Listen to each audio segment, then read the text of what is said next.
দিল্লির সুরপুট পড়া বাবুরা দিল্লিতে বসে রিমোট কন্ট্রোলে বাংলার মানুষের ভাগ্য নির্ধারণ করবে, তাদের কানের পর্দাগুলো ফাটিয়ে দিতে হবে। বলো জয় বাংলা, জয় বাংলা, জয় বাংলা।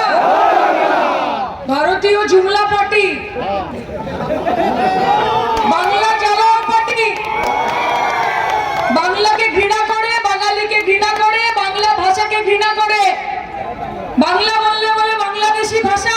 মমতা বন্দ্যোপাধ্যায় কিন্তু লড়াইটা বুঝে নিতে হবে, বিনা যুদ্ধে নাহি দিব সুচক্র মেদিনী। বাংলার মাটি, বাংলার জল, বাংলার বায়ু, বাংলার ফল বাইরে থেকে বহিরাগত বর্গীরা এসে বিষিয়ে দিতে পারবে না যতদিন মমতা বন্দ্যোপাধ্যায়ের দেহ প্রাণ আছে, আর যতদিন তার সৈনিকরা বেঁচে আছে।